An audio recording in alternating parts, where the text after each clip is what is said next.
BBC বাংলার সান্ধ্য অধিবেশন প্রবাহতে আপনাদের স্বাগত। আজ আপনাদের সাথে লন্ডন স্টুডিও থেকে আছি মানসী বড়ুয়া। বাংলাদেশের সর্বশেষ গুরুত্বপূর্ণ আপডেট সংবাদে আপনাকে স্বাগত। শুরুতেই সংবাদ শিরোনাম, পরে বিস্তারিত।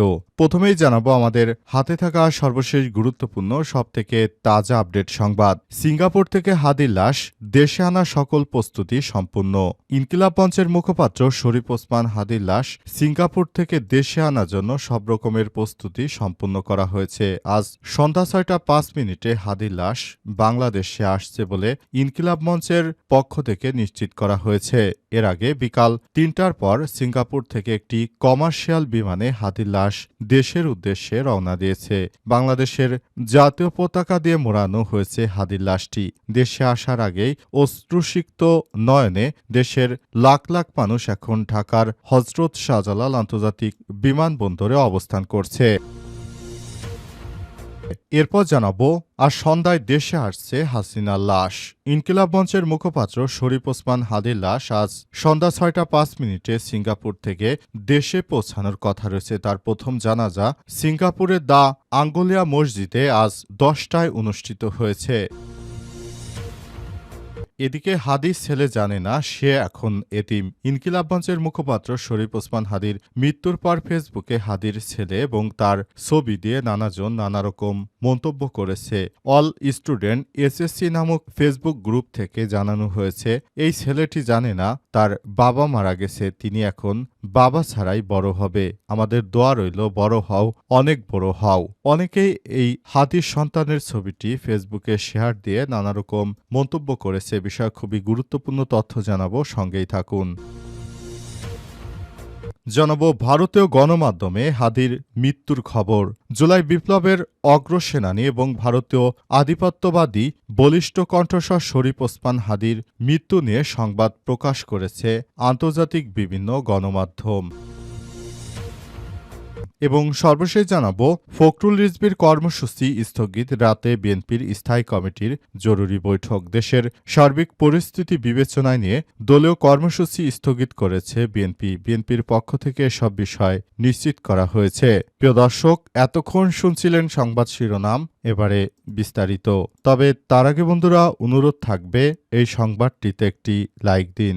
এই চ্যানেলে আপনি নতুন হয়ে থাকলে আমাদের সংবাদটি দেখতে দেখতে চ্যানেলটি সাবস্ক্রাইব করে রাখুন। কমেন্ট করে বন্ধুরা আপনার মূল্যবান মতামত জানিয়ে দিন আপনি বিশ্বের কোন দেশ থেকে বা বাংলাদেশের কোন স্থান থেকে আমাদের সংবাদটি দেখছেন এবং শুনছেন। আর বন্ধুরা, সংবাদটি আপনার সোশ্যাল মিডিয়া ফেসবুকে শেয়ার করে বন্ধুদেরও দেখার সুযোগ করে দিন। আর গাজা যুদ্ধে আপনি যদি নিরীহ ফিলিস্তিনিদের ভালোবেসে থাকেন, কমেন্টে ইয়েস লিখে বিশ্ববাসীকে জানিয়ে দিন। এবারে বিস্তারিত। সিঙ্গাপুর থেকে হাদির লাশ দেশে আনা সকল প্রস্তুতি সম্পন্ন। ইনকিলাব মঞ্চের মুখপাত্র শরীফ ওসমান হাদির লাশ সিঙ্গাপুর থেকে দেশের উদ্দেশ্যে রওনার সকল প্রস্তুতি শেষ হয়েছে। আজ ৬টা ৫ হাদির লাশ সিঙ্গাপুর থেকে দেশে পৌঁছাবে। আজ দিবাগত মধ্যরাতে ইনকিলাব মঞ্চের ফেসবুক পেজে তথ্য জানানো হয়েছে। জাতীয় পতাকায় মোড়ানো হয়েছে হাদির কফিন। ইনকিলাব মঞ্চ জানিয়েছে, বাংলাদেশ বিমানের একটি বাণিজ্যিক ফ্লাইটে স্থানীয় সময় বিকাল ৩টা ৫০ শহীদ ওসমান হাদিকে নিয়ে রওনা করবে। ঢাকায় অবতরণ করার সম্ভাব্য সময় হচ্ছে ৬টা ৫। শনিবার বাদ জোহর মানিক মিয়া অ্যাভিনিউতে জানাজা অনুষ্ঠিত হবে বলে জানিয়েছে ইনকিলাব মঞ্চ নামক সংগঠনটি। ইনকিলাব মঞ্চ জানিয়েছে, বাংলাদেশ বিমানের একটি বাণিজ্যিক ফ্লাইটে তাকে আনা হচ্ছে। বৃহস্পতিবার ১৮ ডিসেম্বর রাত ৯টা ৩৫ সিঙ্গাপুর জেনারেল হাসপাতালে চিকিৎসাধীন অবস্থায় মারা যায় শরীফ ওসমান হাদি। গত ১২ ডিসেম্বর নির্বাচনী প্রচারণা শেষে রিকশায় ফেরার পথে গুলিবিদ্ধ হন। ঢাকা মেডিকেল কলেজ হাসপাতালে চিকিৎসা শেষে ওই দিনই তাকে সিঙ্গাপুরে নেওয়া হয়। তবে শেষ পর্যন্ত শরীফ ওসমান হাদিকে বাঁচানো গেল না। বাংলাদেশের একজন স্বাধীনতাকামী দেশপ্রেমিককে আমরা হারালাম। শরীফ ওসমান হাদির জন্য সারা বাংলাদেশে শোকের মাতম চলছে। আজ সন্ধ্যায় দেশে আসছে হাদির লাশ। ইনকিলাব মঞ্চের মুখপাত্র শরীফ ওসমান হাদিকে আজ বাংলাদেশে নিয়ে আসা হচ্ছে। হাদির লাশ সন্ধ্যার দিকে বাংলাদেশে নিয়ে আসা হচ্ছে বলে সরকারের পক্ষ থেকে নিশ্চিত করা হয়েছে। সিঙ্গাপুরের থেকে একটি বাণিজ্যিক এয়ারলাইন্সে করে বাংলাদেশে আনা হচ্ছে শরীফ ওসমান হাদির লাশ। হাদির লাশটি বাংলাদেশে আনা হচ্ছে, তার কারণ হচ্ছে তিনি ইনকিলাব মঞ্চের মুখপাত্র এবং তিনি সিঙ্গাপুরে দীর্ঘদিন ধরে চিকিৎসাধীন অবস্থায় ছিলেন, কিন্তু ঘাতকের বুলেটের আঘাতে মারা গেলেন শরীফ ওসমান হাদি। শরীফ ওসমান হাদির এই ঘটনায় পুরো বাংলাদেশ স্তব্ধ হয়ে গেল। অন্তর্বর্তীকালীন সরকারের প্রধান উপদেষ্টা প্রফেসর ডক্টর মোহাম্মদ ইউনূসের সরকার নতুন বাংলাদেশ গড়ে তুলতে চান, কিন্তু নানাভাবে তিনি সমস্যার সম্মুখীন হচ্ছেন। জুলাই আন্দোলনের সময় যারা সম্মুখ সারিতে ছিল তাদের মধ্যে শরীফ ওসমান হাদি ছিলেন অন্যতম।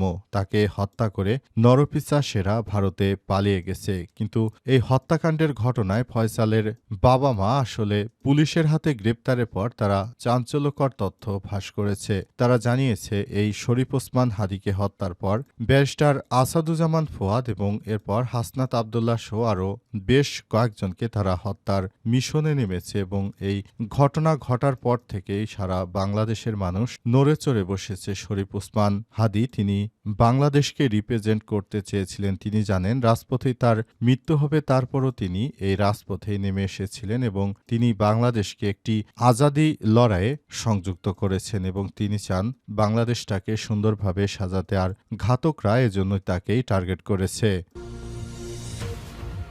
হাদির ছেলে জানে না সে এখন এতিম। ইনকিলাব মঞ্চের মুখপাত্র শরীফ ওসমান হাদির মৃত্যুর পর ফেসবুকে হাদি এবং তার ছেলে ছবি নানা মন্তব্য করছেন অনেকেই। All student of Bangladesh SSC 1972/2026 Facebook page থেকে একটি ছবি পোস্ট করে ক্যাপশনে বলা হয়েছে, বাচ্চাটার দিকে তাকান, কি মা বিতাই না, ও হাদি ভাইয়ের ছেলে কি জানে ফজরের সময় বাবা ওকে চুমু দিয়ে মাথায় হাত বুলে ইনসাফ প্রতিষ্ঠা করতে আসতো। এই পাখিটা বাবা ছাড়া বড় হবে, হোক অনেক বড় হোক। মায়া নামের ফেসবুক পেজ থেকে বলা হয়েছে, বাংলাদেশ হাদির কাছে ঋণী হয়ে থাকবে আজীবন, এতিম হয়ে গেল বাচ্চাটা। রবি হাসান নামের একজন কমেন্টে লিখেছেন, এত সুন্দর বাচ্চা কিন্তু এতিম হয়ে তিনি বড় হবে। এ বিষয়টি খুবই দুঃখজনক আমাদের জন্য, কিন্তু আমরা বাংলাদেশের মানুষ এতটা অসহায় যে আমরা কিছু করতে পারলাম না হাদি ভাইয়ের জন্য। এমনিভাবে শরীফ ওসমান হাদির ব্যাপারটি নিয়ে আরও বিভিন্নজন বিভিন্ন কথাবার্তা বলেছেন। শরীফ ওসমান হাদির বাচ্চার ছবি ইতিমধ্যে সামাজিক যোগাযোগ মাধ্যমে ব্যাপক আকারে ভাইরাল হয়েছে এবং এই বাচ্চার ছবি দেখে অনেকেই নানা রকম মন্তব্য করছেন। আজ শরীফ ওসমান হাদির লাশ দেশে ফিরবে সন্ধ্যা 6টা 5 মিনিটে। সিঙ্গাপুর এয়ারলাইন্সের একটি বাণিজ্যিক ফ্লাইটে করে তার লাশ দেশে ফেরত আনা হচ্ছে।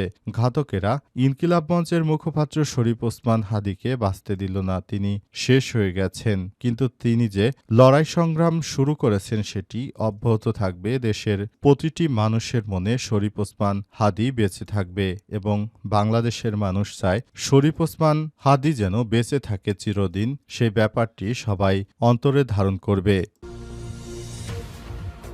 ভারতীয় গণমাধ্যমে হাদির মৃত্যুর খবর। জুলাই বিপ্লবের অগ্র সেনানী ও ভারতীয় আধিপত্যবাদ বিরোধী বলিষ্ঠ কণ্ঠস্বর শরীফ ওসমান হাদির মৃত্যু নিয়ে সংবাদ প্রকাশ করেছে আন্তর্জাতিক বিভিন্ন গণমাধ্যম। ভারতের বেশিরভাগ গণমাধ্যমে হাদির মৃত্যুর পর বাংলাদেশে বিক্ষোভ নিয়ে সংবাদ প্রকাশ করা হয়েছে। এনডিটিভি তাদের শিরোনাম করেছে, ছাত্রনেতার মৃত্যুর পর বাংলাদেশ ফের উত্তাল, গণমাধ্যমের কার্যালয়ে আগুন দেওয়া হয়েছে। দ্য টাইমস অব ইন্ডিয়ার প্রতিবেদনে বলা হয়েছে, হাদির পর উত্তাল হয়ে উঠেছে বাংলাদেশ, বিভিন্ন স্থানে ভারত বিরোধী বিক্ষোভ হচ্ছে।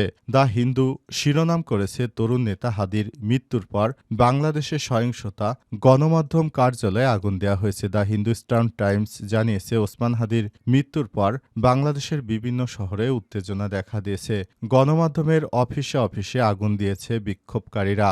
জি নিউজের প্রতিবেদনে বলা হয়েছে, তরুণ নেতা ওসমান হাদির মৃত্যুর পর বিভিন্ন স্থানে সহিংসতা বিক্ষোভ শুরু হয়। বাংলাদেশে ফের উত্তেজনা বিরাজ করছে। দ্য ইন্ডিয়া টুডে জানায়, বিশিষ্ট ছাত্রনেতার মৃত্যুর পর বাংলাদেশের রাজধানীতে নতুন করে সহিংসতা ছড়িয়ে পড়েছে। কিছু গণমাধ্যম অফিসে হামলা করেছে বিক্ষুব্ধ জনতা। এই ঘটনার পরই পরিস্থিতি থমথমে অবস্থা বিরাজ করছে। হাদির মৃত্যুকে কেন্দ্র করে বিক্ষোভ, গণমাধ্যম অফিসে হামলার বিষয়গুলো তুলে ধরে প্রতিবেদন করেছে ভারতের আরেক গণমাধ্যম সংবাদ প্রতিদিন।